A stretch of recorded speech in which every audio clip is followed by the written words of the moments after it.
Last question of section E. Question 33. First part, what is the Brewster angle for air to glass transition?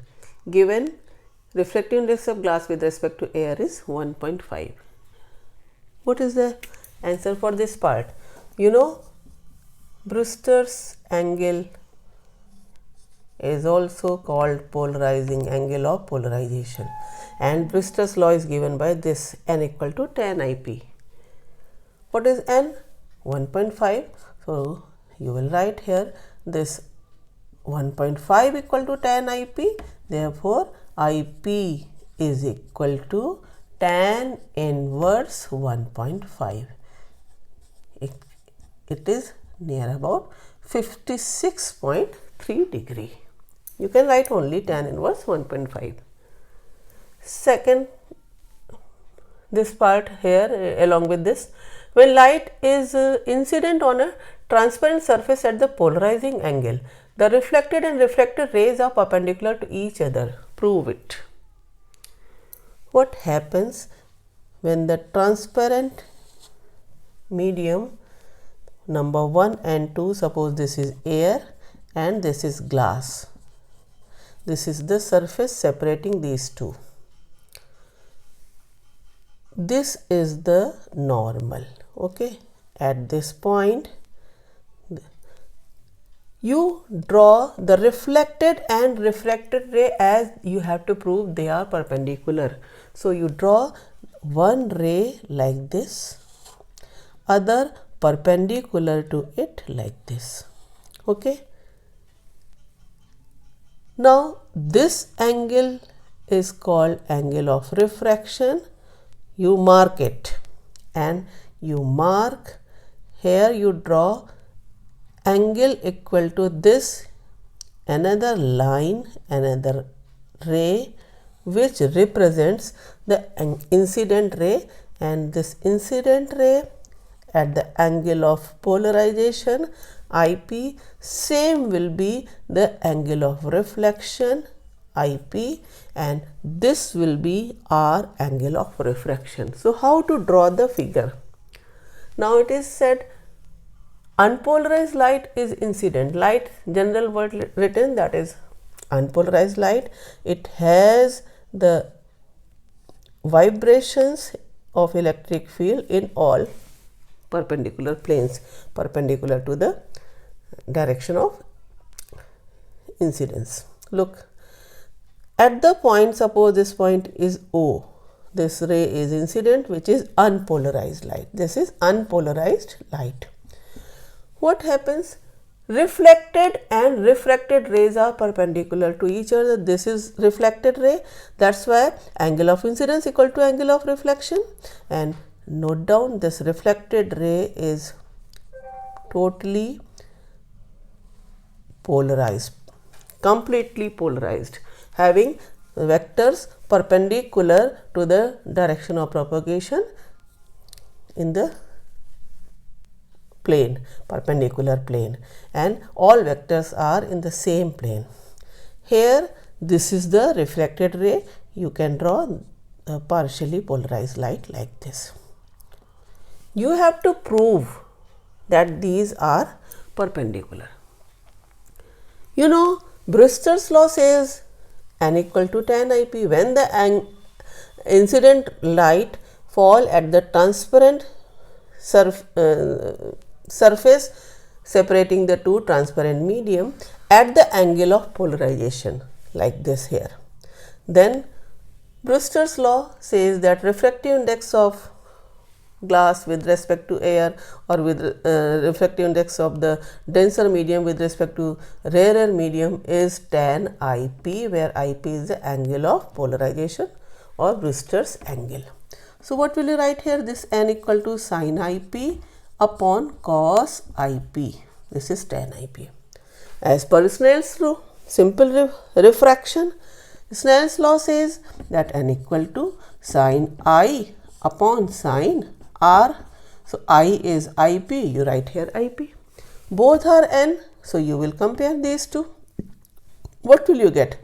this sin IP upon cos IP equal to sin IP upon sin R. The sin IP will be cancelled.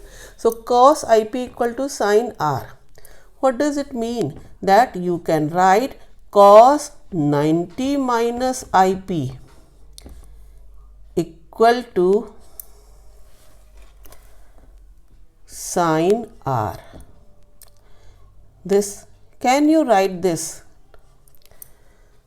Sorry, this sin. Why can you write this sin 90 minus IP? Cos IP equal to sin R. So sin 90 minus theta is cos theta. So to bring this cos IP, this is cos. To bring cos IP in terms of sin, you can write cos IP equal to sin 90 minus IP. This cos IP is replaced by sin. Why you have replaced? Because this sine of certain angle equal to sine of certain other angle. So you can write this 90 minus IP equal to R. Therefore, IP plus R equal to 90 degree. You have proved this. Now most of the students stop working from here. It is not said that IP plus R is 90 degree you have to prove. Listen, it is said that these two rays are mutually perpendicular. That is, this angle is 90 degree. This you have to prove. This is suppose R, this is suppose S, then ROS should be 90 degree. What you have proved? This IP plus R 90 degree. So you have to write one line that since this N dash is a straight line, so this total angle is 180 degree, straight line, and this IP plus R is 90 degree. Therefore, the remaining angle ROS is 90 degree, which is the angle which is to be proved. It is written that polarizing angle, at the polarizing angle when the light is incident, then refracted and reflected rays are perpendicular to each other. This is reflected, this is refracted. So in this way you have proved. Look the second part. 5 marks question are these. So I hope you must have understood this. I am going to solve the second part. Second part says that two polarites P1 and P2 are placed with their axis perpendicular to each other. Unpolarized light I naught is incident on P1. A third polarized P3 is placed in between P1 and P2 such that its axis makes 45 degree with that of P1. Find the intensity of light transmitted through P2. Now, as per the instructions given in the question, read the line and draw the figure. Look the second part. Two polarized plates perpendicular to each other. You know, actually polaroid is shown like this and these are the pass axis. So if the polaroid is shown like this, then the vibrations of the light parallel to the axis will pass through it. That's why this is called pass axis. So look here. If you show only axis, then this is the first polaroid P1, at which the light is incident and unpolarized light is this. So this is the unpolarized light and its intensity is I1. What is the rule? That when I1 is incident on it, then what will be the intensity transmitted by this polaroid? You know, the only that vector will be transmitted which is parallel to the pass axis. So I have shown this one. What will be its intensity? I have written I1. There is a law called law of Malus. Here you will use I1 equal to I naught cos square theta. Remember, law of Malus is applied only when the incident light is plane polarized. Here incident light is unpolarized. So if incident light falls on any of the polaroid, then theta is to be placed 45 degree, because on an average from the path axis of the polaroid, overall average value of the angle of the light electric vectors made with the P1 axis is supposed to be 45. Cos 45 is 1 by root 2, cos square 45 is 1 by 2. So, it will become I naught by 2. So, after P1, the transmitted light will be of the intensity I1. P2 is placed perpendicular to it. So, suppose this is P2. Okay, P1 and P2, I am showing only the axis. In between them, a third polaroid is placed having 45 degree its axis with P1. So, if you draw the third polaroid, so this is the P3. Look, from the axis, what is the angle made by these vibrations? 45. If the transmitted light through P3 is I2, then now the law of Malus you will apply. This I2 will be equal to I1 cos square, again 45, because this angle is 45. What will you get? I1 is I naught by 2. So, again this will be I naught by 2 into by 2. So, it will be I naught by 4. What is I naught by 4? The light transmitted by P3.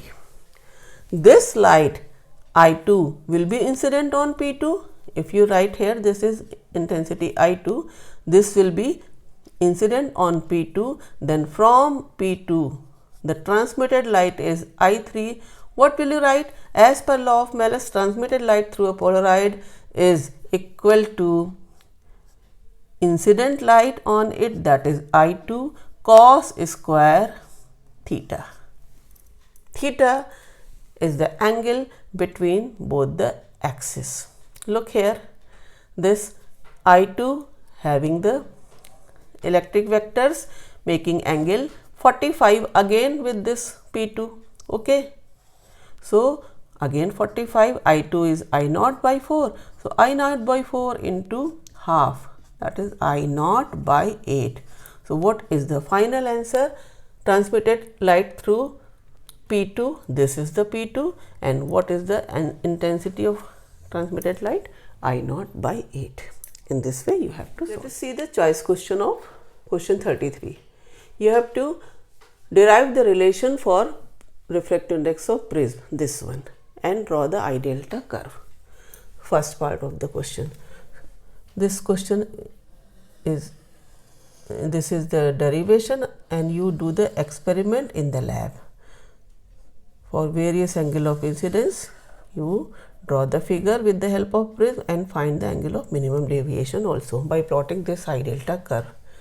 Look, suppose at the prism this ray is as angle of incidence, this angle is A, angle of prism, normal is drawn at the point of incidence, and this is the angle of incidence I.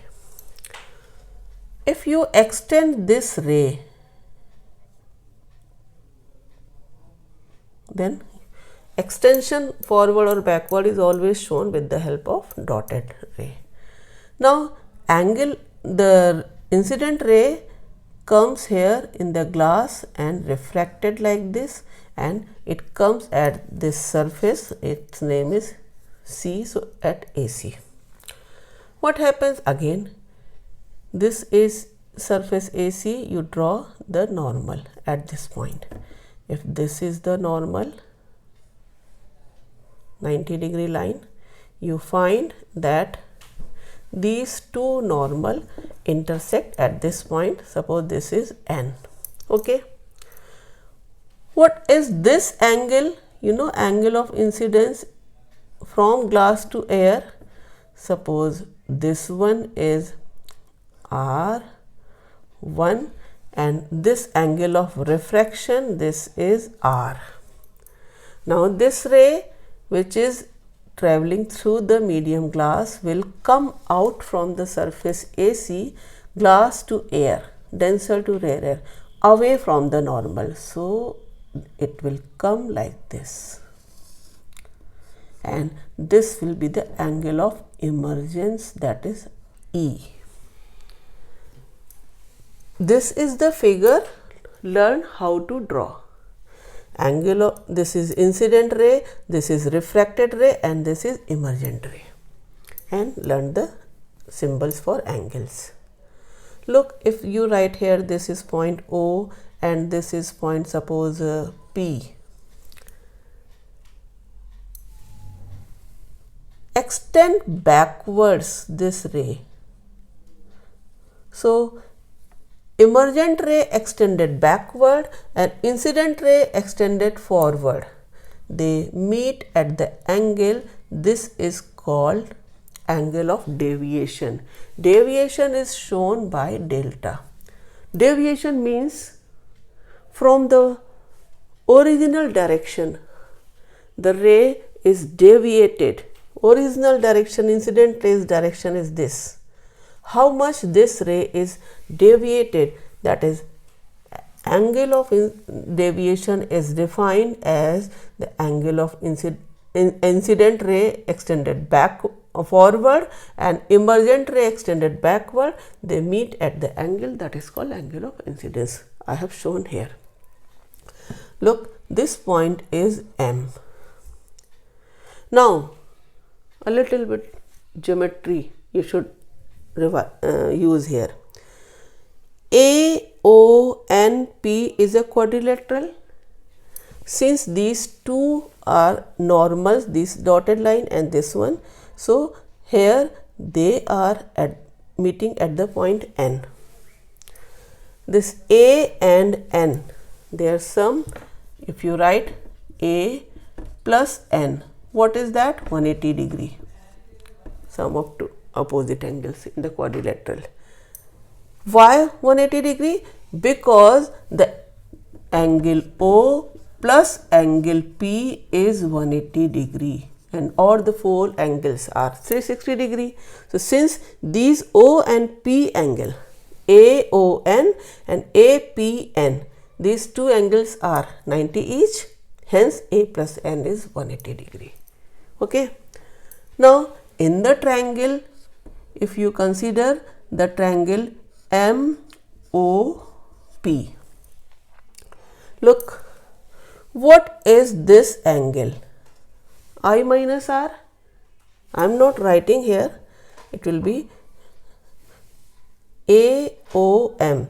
I am writing here angle AOM. What is that angle? Is it I minus R? Look, this total is I minus R is this, and here APN. Similarly, you can write angle AP and this O. Okay, what will be this angle? Look here, this is E and this is R1. So what will you write here? This is E minus R1. Will it be or not? For the triangle MOP, if you see that another geometry point, that in a triangle, look the position of delta, it is exterior angle. So exterior angle is the sum of two interior angles. What can you write here for delta? You can write delta is the sum of I minus R plus E minus R1. Okay. So I am telling you for what you have written this expression. Look, the third triangle, this triangle NOP. In the triangle NOP, what will you write here? This in the triangle NOP, if you write, you will write R plus R1 plus angle N. This is equal to 180 degree. Will it be or not? Look here. From these expressions, if you compare these 180 degree and 180 degree relations, okay, RHS both have 180 degree, then what will you get? This A plus N is 180 degree. In place of 180 degree, you can write here this A plus N. Okay, then N and N will be cancelled. what will you get? A equal to R plus R1. So you are getting angle of the prism A is R plus R1. Right here, this is the expression number 1. Also, from this expression, if you rearrange, what can you write? Delta. Delta can be written I plus E minus R plus R1. Take the minus common. This R plus R1 will be there. In place of R plus R1, you can write A. Is it? So this you write as equation number 2. Now look that from these two expressions, if you derive for the prism, if it is placed in the position of minimum deviation,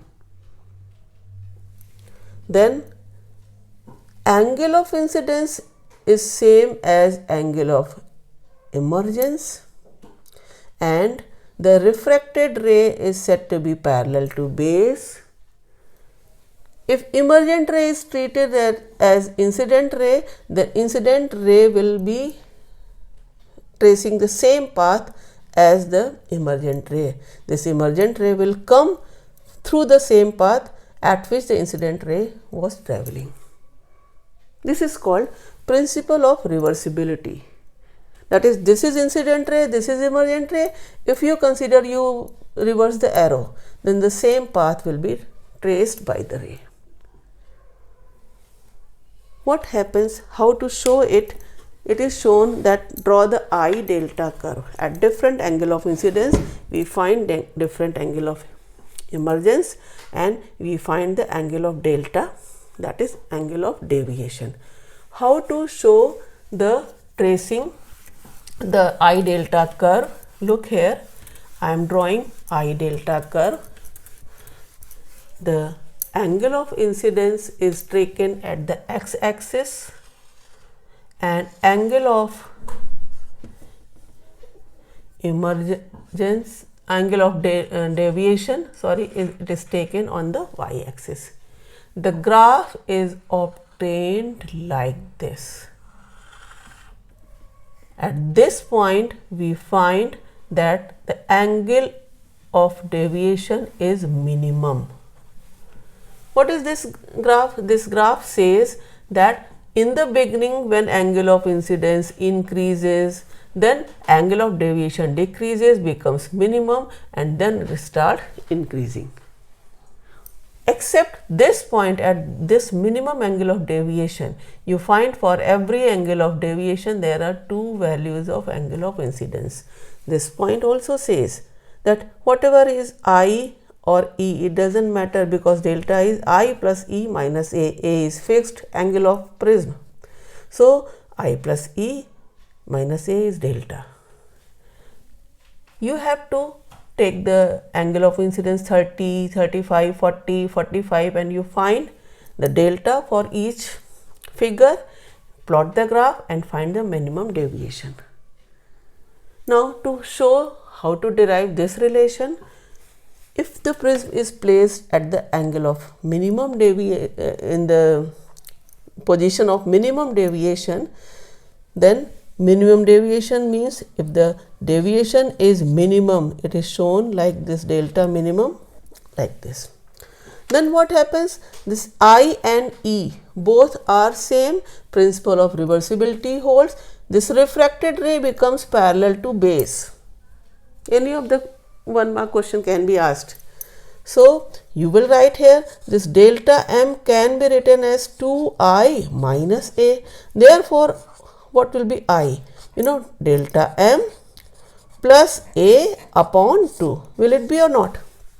This will be I, and this R and R1, if you see here, then this R and R1 you can take, both will be same. The 2R will be, what will you write here? This A will be 2R. This implies that what will be R? R will be A by 2. Now simple. Snell's law. What is Snell's law? refractive index of the prism is mu. It is given by sin I upon sin R. This put the value I and put the value R, you will get the same result. So this will be sin within bracket A plus delta m by 2 upon sin A by 2. So in this way you have to solve the first part of the question. Is it okay? Look, this is the derivation, this is the graph, I delta curve, this is the angle of minimum deviation. In the experimental work, you have to find the angle of incidence corresponding to which deviation is minimum. Now, come to the second part. I am rubbing this. The refractive index of material of a concave lens is n, and it is placed in a surrounding of refractive index n1.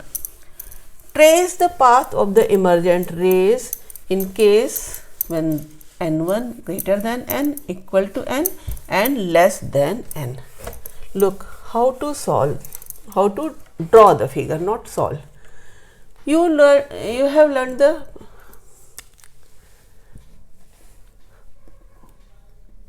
this relation 1 upon f is mu minus 1 by r1 minus 1 by r2, that is lens maker's formula. We have seen when the lens is placed in air, then this is the formula for its focal length. What happens when lens is placed in a other medium? Its focal length changes. So how it changes, as per that decision you have to draw the figures. You know, concave lens is diverging lens. When it is placed in air, it diverges the rays. Air has refractive index 1. Concave lens is made up of glass. So here, if you see in the first case, then where is the concave lens placed? In the surrounding medium, whose refractive index is greater than that of the lens, because n is the refractive index of the material of the concave lens, which is lesser. So for the first case, if you draw the concave lens like this, learn that its behavior will be reversed, its nature will be changed. If you take the parallel set of rays for incident, then from the lens, instead of diverging, it will be converged like this. Okay, this is the figure for first one. What about second case? You find that the parallel set of incident rays is at the lens and the material of the surrounding is also same, then there will be no deviation from the path of rays. They will go undeviated, parallel. And for the third case, like lens placed in air, n1 is less than n, so its natural nature of the this lens, concave lens, if the parallel set of rays you take here, this one, then this is diverged, and if you take this one parallel to each other, then this is diverged. So this is for the third case. How it happens? With the help of this expression you will learn. Here it is said only to draw the figures, so it is like this. I hope you must have enjoyed it. Thank you.